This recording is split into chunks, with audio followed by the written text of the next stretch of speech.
Jerry Savoy, Here. Brandon Arnold, Here. Claudia Bevel is here. And at this time, our staff will present the cases. Okay, so we're gonna start off with a couple plats. So the first plat is gonna be a preliminary final plat for the Oak Creek subdivision. This is located on John McCain Road. It's two properties right now. It's 7209 John McCain and 7215. They're asking for a 7-lot subdivision. And so this went for rezoning earlier this year. I wanna say it was in June. But that got approved by city council as well as y'all. Here's some pictometry of the properties that are involved. So there is an existing house that is gonna remain, that's gonna be on one of the lots that's gonna be split. And then here's a street view of the property, as well as the plat exhibit. And so if you guys remember, this is gonna be R30 lots, R40 lots, an RE lot, and then one ag lot. The ag lot's on the bottom, right? Yes, exactly. And so they did give us some existing drainage as well as what they're gonna do with the drainage.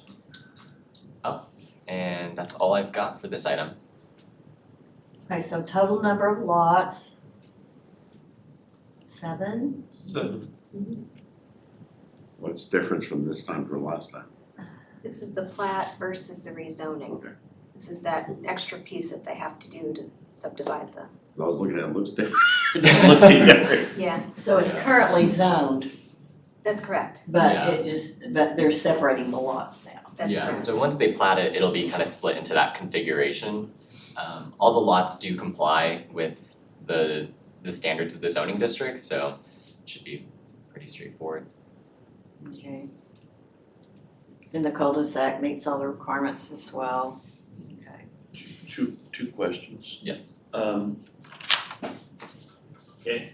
It may be in the comments further down. I know that the people to the east were concerned about drainage. Are they doing any type of detention to slow that water, that one backyard, that house kind of floods a little bit? It looks like, is there a There, it looks like There's there's two a- lakes. lake? Yeah, Yeah, that's what there's it an looks existing pond, so We can make sure that Larry, I think, was at that meeting as well, so we'll make sure that he takes a closer look at it to make sure it's not gonna impact that other property. Yeah, that, there was a pre-existing condition that we, in, as long as we don't make it worse. Yeah, exactly. Then another question, do we know if they have any type of deed restrictions or HOA going in place? not aware of that. Okay.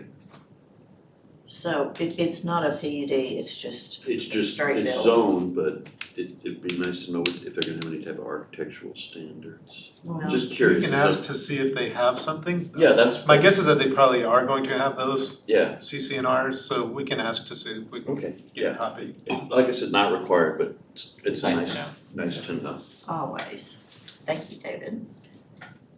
Okay, And so the second plat on our agenda is gonna be for the Bluffs. So for a reminder, this is the preliminary final plat for the Bluff subdivision and it's located at 2417 Wilkes Drive and 6900 Pool Road. This is case PC 24-013. And so here's the aerial map, and then it did get all rezoned to R40, so both lots are gonna be R40. Here's a pictometry of the property, as well as the street view off of Pool Road. And then this is the land development code standards for the R40 zoning district. As it's being shown, the plat does comply with everything that is required of the R40 lots. And then here's the plat exhibit. If you guys remember, there is gonna be an open space lot on the north side, as well as landscape and preservation, tree protection easement all around the rear of the properties. As it's being shown, it does comply with most of our standards. We are requiring them to add some small things to finish the plat, but otherwise, what's missing? like the street name is missing, and then The what? the street name. Oh. It's really small details. That's not, that's not a real concern. Yeah. Well, you know, some people might have an And opinion about so that. this is the existing drainage map. And then the proposed drainage map, this is pretty similar to what was seen whenever it went through rezoning. And then their utility plan. That's a real severe curve on a cul-de-sac. It looks, I mean, just looking at it. They might get the lots in.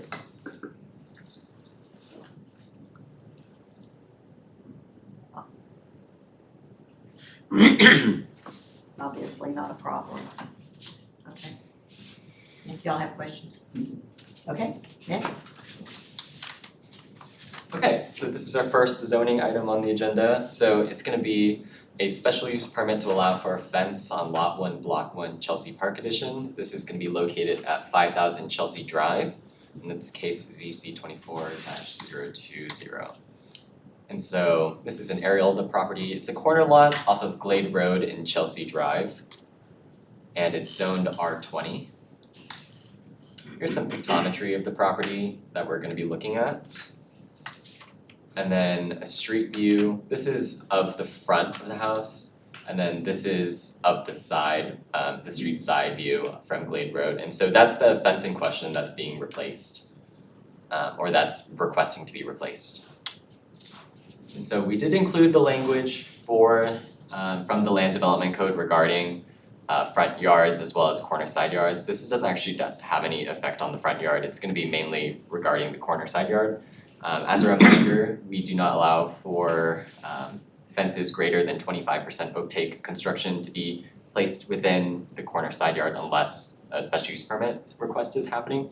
And so, because it's wood, it's gonna be greater than 25% opaque construction. And then this is just the site plan. As you guys can kind of see, it's being placed along the property line on that side.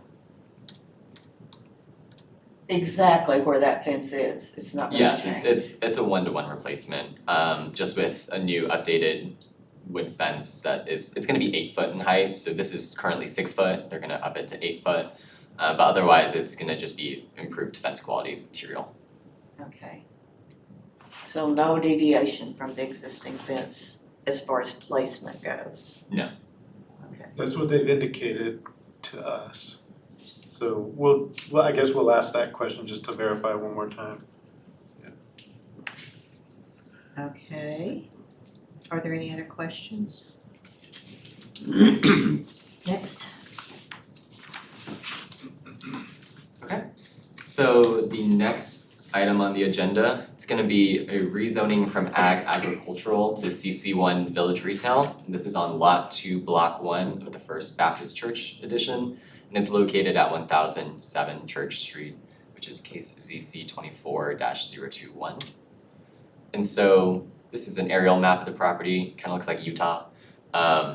So this is a part of the Cross Creek church's campus. It's the only real parcel that they have that isn't zoned CC1. And so what they're trying to do right now is rezone the property to kind of unify it with the rest of the Cross Creek Church.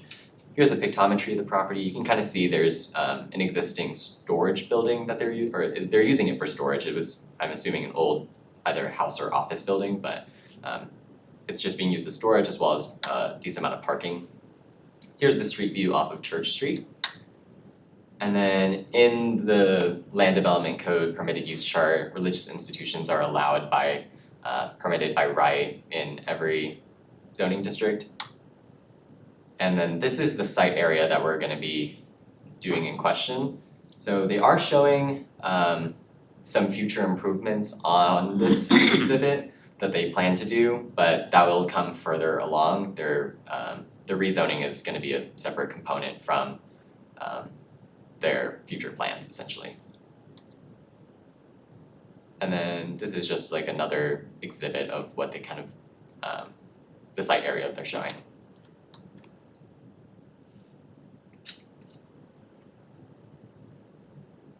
In the future, they will be coming before y'all to replat all of their land together into one unifying plat too. So that's in the works as well. And then once they get that done, then they're looking at building that storage building and I think a new office building there. So that's kind of a little bit of a phased approach. So So that needs to be one unit actually, since they own all of it and it's all within the same zoning. They're working on the plat right now, Okay. so. Alrighty, questions? Next. Okay, and this is a special use permit to allow for a fence at 405 Oak Valley Drive. And it's located here on the corner of Bransford Road and Oak Valley Drive, not too far from City Hall. And a new house was built there. And they've actually installed a wrought iron fence, you can see it here, on top of the retaining wall there. There was a fence permit that was issued by the city and it got built. And as a part of the work that's being done out there with the inspections and things, we found that the location of it actually needed to be pushed back a little bit. So while the permit was issued from the city, it was issued in error. And so they are asking to see if they can have the fence remain currently where it's located. And I'll show you the picture of this is just from the Land Development Code, corner side yard information. And this shows exactly where they have it located right now. What is the variance? It's just a few extra feet, if I'm not mistaken. It's required, a wrought iron fence, we allow as close as 10 feet to the property line. I don't think it's right on the property line, but it's maybe a foot or two from the property line, so it's, But we knew Maybe- that when they were gonna build it. The city knew that when they were gonna build it. They knew that that location is where it was going. so it went through Chris Potts' review. I think at first it was a solid fence, and when they changed it to the wrought iron, he forgot to look at the distance requirement.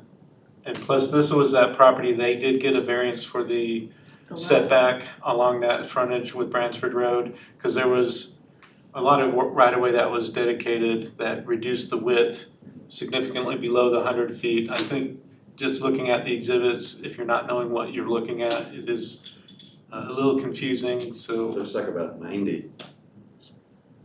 Yeah, I think there was 12 and a half feet taken, so it's only 87 and a half feet wide. That's right. Originally, it was 100 foot wide.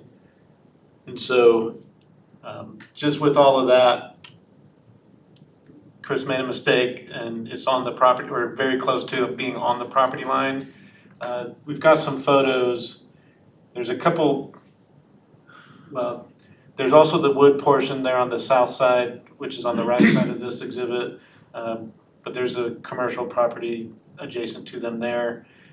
There is a photo showing the view to the north across Oak Valley Drive. And it does align with some of the structures on that property. So those are things to consider. So these are the photos that we've taken. During some of these photos, you can see they were in the process of building the retaining wall. But that's the commercial property adjacent to them, to the south. So the wood portion does provide some screening. And so, go to the next photo. That's down the property line. You can see there is quite a bit of distance from the fence to the edge of the street. Typically, you would expect the sidewalk to be at the property line, but with that extra dedication, that's not the case here. But that sidewalk is going to remain where it's at, and then I think the next photo shows it looking the other direction, so there you go. That's technically along the property line, and you can see that it's got similar improvements on that property across the street to the north. Okay, so if there were gonna be any road improvements in there or any widening, would that impact the location, would the fence location impact the opportunity for that? No, Larry Wright has been involved with these conversations as well. And so you can see it's maybe a foot or two inside the property line. That would allow for, if they have to move the sidewalk, that would still allow for plenty of space to accommodate the sidewalk. Okay. That's probably close to 20 feet of right-of-way shoulder. And And that's plenty of room for widening as well as a sidewalk and any drainage improvements.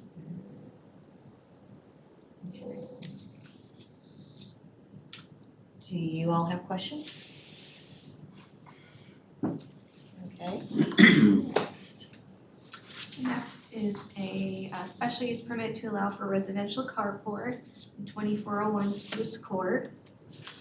Located here, corner of Spruce and Amador Trail.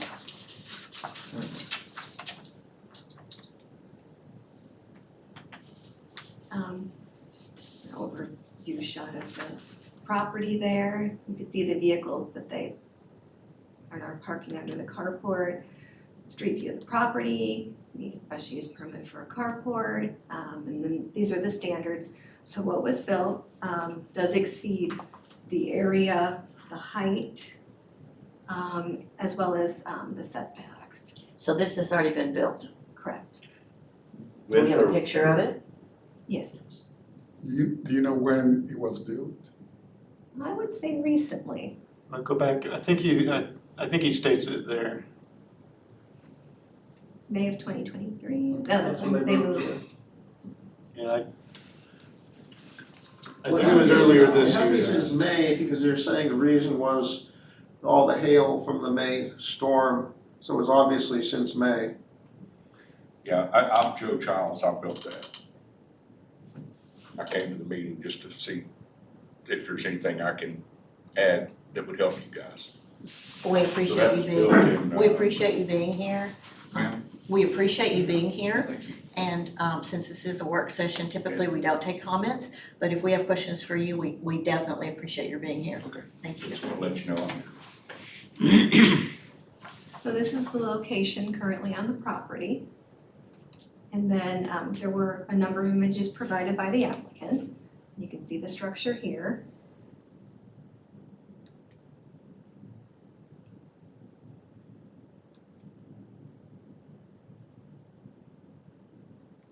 It's too far.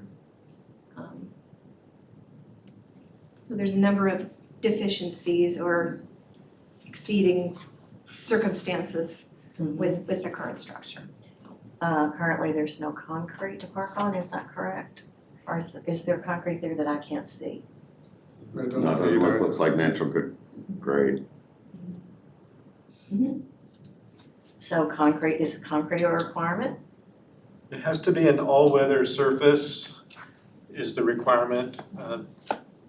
That's something that we will identify as a deficiency. I think as part of the special use permit, you can approve any type of surface that you want there or not require a surface at all. But our standard is to require a surface, is that correct? That's right. The only What exception does- is on larger lots, but this wouldn't qualify for that. Okay. So it would require a stone, concrete, what kind of surface is All weather described? is durable and dust free, so that can be concrete or asphalt or the pavers that are fairly common as well. It just it can't be like crushed rock or anything like that. So this was built without a permit? Okay. Follow-up question, I think it was about 2 years ago, I had suggested that, and the Childs family seems like they're new to Colleyville, that when people sign up for water utilities, they got some type of pamphlet. Did the city ever do anything with that?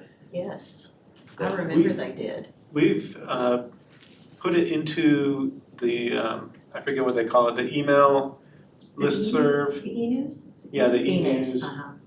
And we've advertised it at a couple other locations, we have it on our website. I think we did take some paper copies, but I mean, I don't know.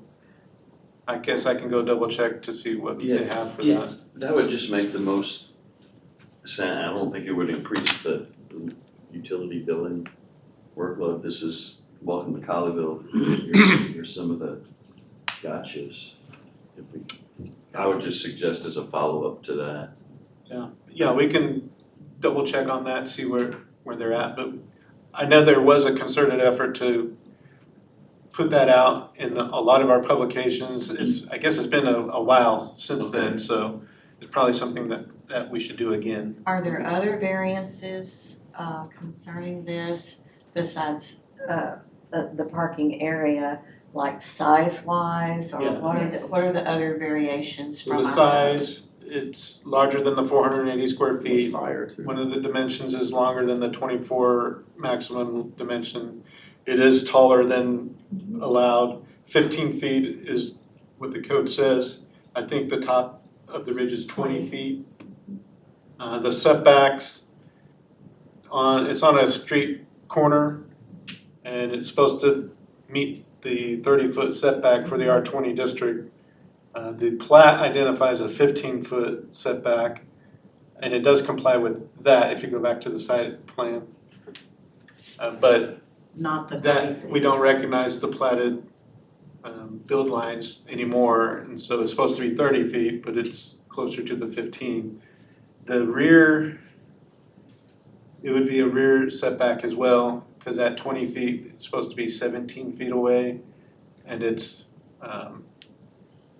between 12 and 13 feet, probably, based on if that's accurate there. Okay.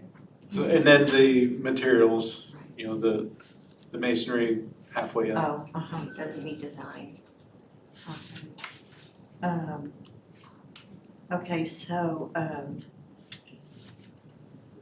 I have one question I'm gonna say Joe because I forgot the last name and I apologize. So I have one question for you. Were you aware that you needed a permit in order to build this for this I was not family? aware of that. You were not aware? No, just from hearsay, I mean, it's my dumb fault for not coming and asking y'all, obviously. But, from hearsay of the neighbors, I didn't realize I needed a permit for that. Okay, thank you. Who built it? Was it a contractor? I'm the contractor. You're a contractor? Yes, sir. And you've never have you done work in Colleyville before? No, sir. Thank you. Okay, all right, we appreciate that. Should we move on, or? Are there other questions?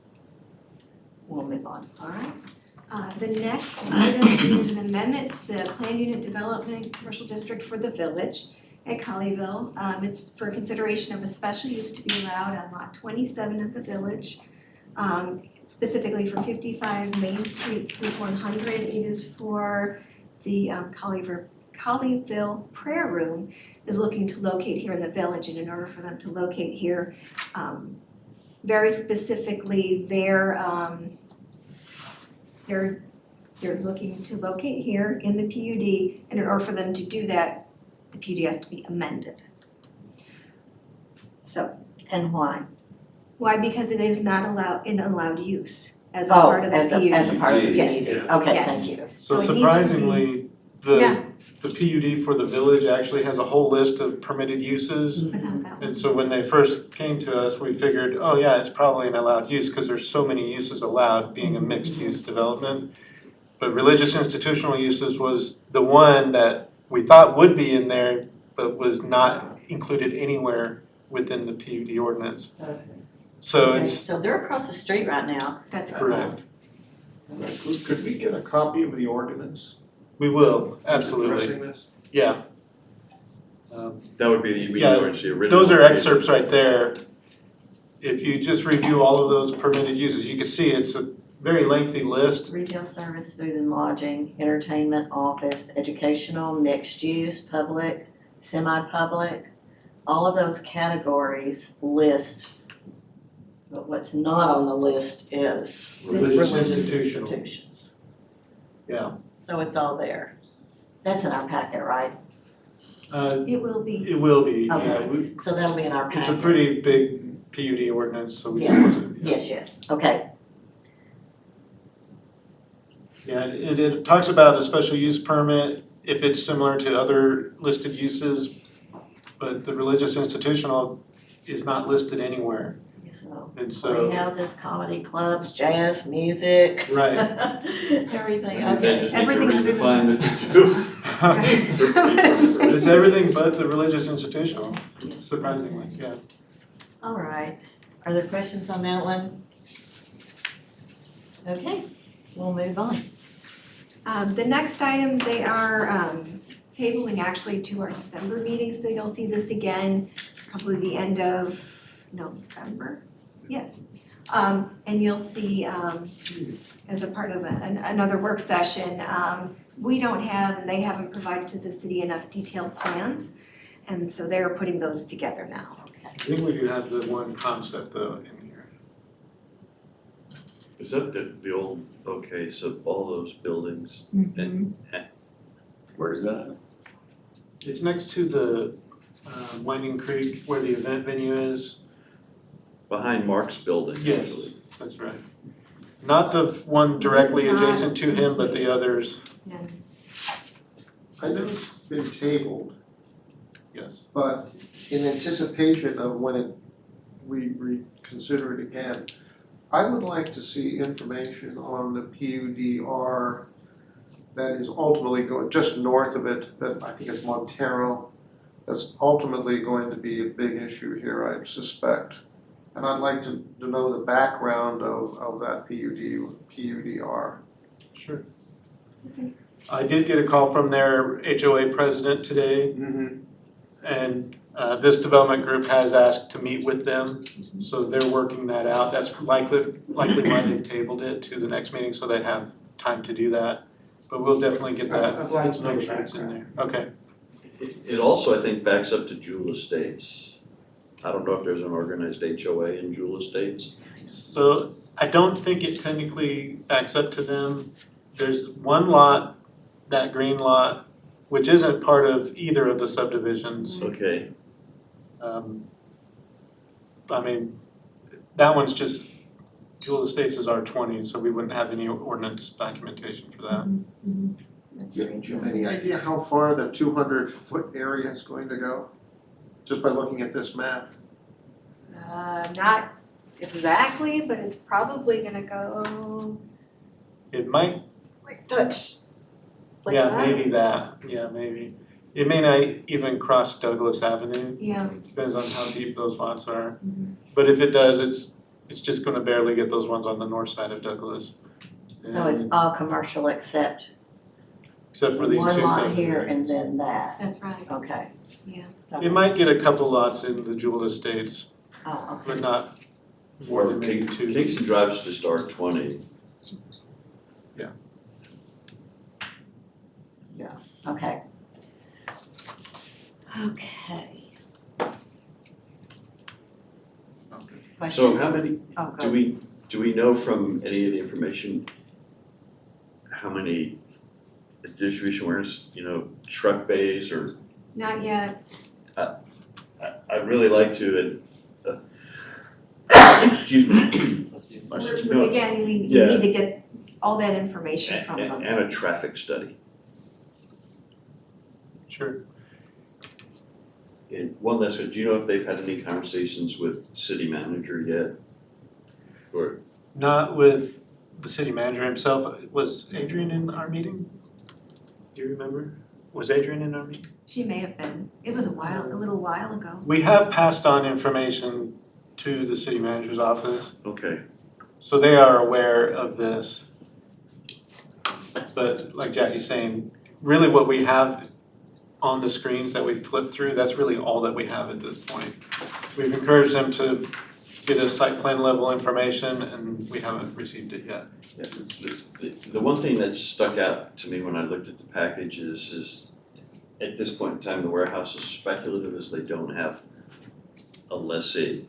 Right.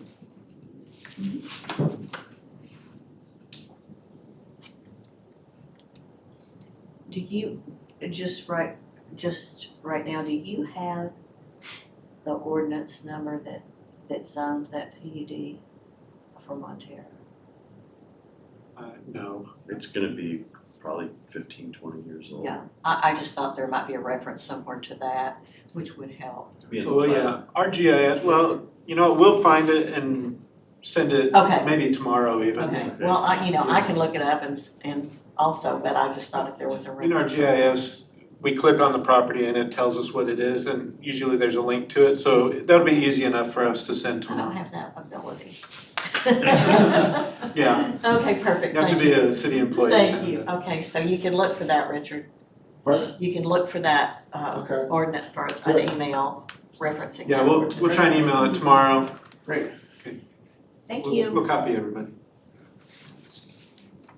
Last but not least, this is a special use permit for reduction in parking for the property located at 6609 Colleyville Boulevard. They are wishing to build a new, it's basically about a 5,500 square foot baseball training and batting facility. It has light manufacturing zoning.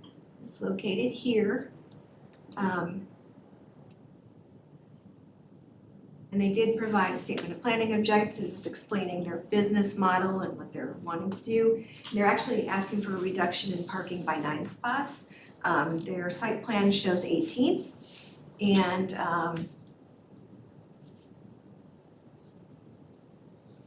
this is the site plan that they provided to us. Again, they're just asking for a reduction from the 27 required down to 18. There's the body shop on one side, and what's on the other side? That's the Able- pet. It's please. Pet Resort. Yeah, that's the, leave them there and walk away for a while. This used to be the carpet Brokers. Yeah. It was Abel's computer shop for a while too, years ago. How are the number of parking spaces calculated? We have a table in our land use chart, we have a parking group number assigned to it, and then that number corresponds to the number of spaces, so something like this is 1 to 200. 200. So a traditional fitness facility will have an opportunity for anyone to go anytime, membership based. But this isn't really that type of fitness facility, it's specific for the baseball training more than anything else. So it's a lot of it's one-on-one coaching or a small group coaching kind of scenario. But the parking space requirement varies with the kind of use of the facility. Yes. Well, they can. In this case, we don't have a listed use called baseball training facility, Right. so fitness center is the closest one we have. Right. And that's where that 1 to, Yeah, I was 200. talking about the specific categories we already have, I was talking about what they would be using it for. Okay, but, yeah, okay, I got it. They're putting what, batting cages in there? not as much the batting as for pitching, Yeah, but so, they will have batting instruction as well, but with the live pitcher. no, I was just looking at it because I'm thinking to myself, in there you put batting areas in there, and then you got pitching areas in there.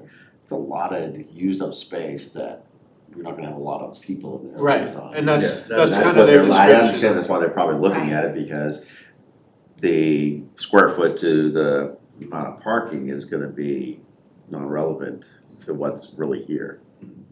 Cause you might have 10 cars there at one time if you're lucky.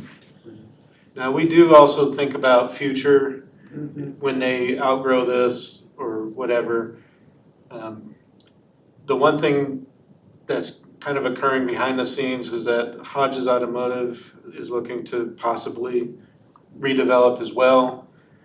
And they've been in communications with that group and making sure that there's a potential for shared parking opportunity. It's in the future, we're hoping that if a use has to come in and it does require the full amount, 1 to 200, we'll have that parking available with that use as well.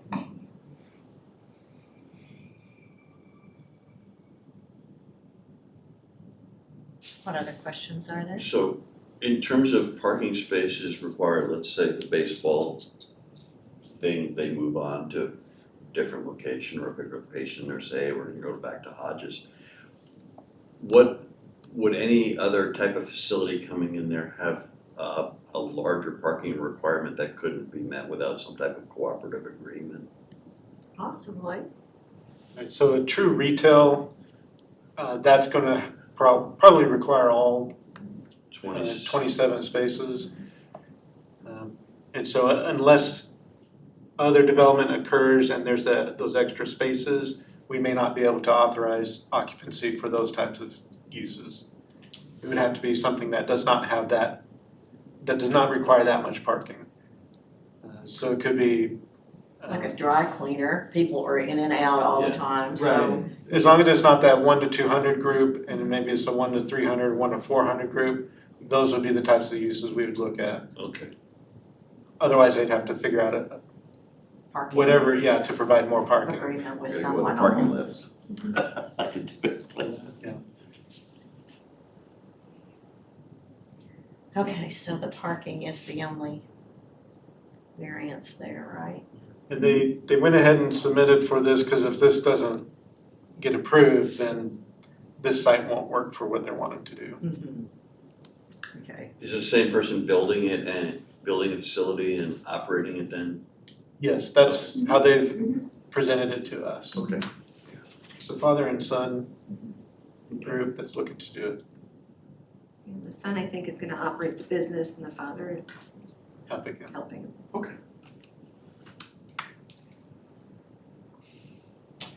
okay, I don't have any more questions.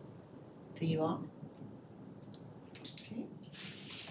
Well, that is our last case. Are there any announcements or anything we need to know about before we adjourn? I don't think so, am I missing something? Okay. Meeting adjourned.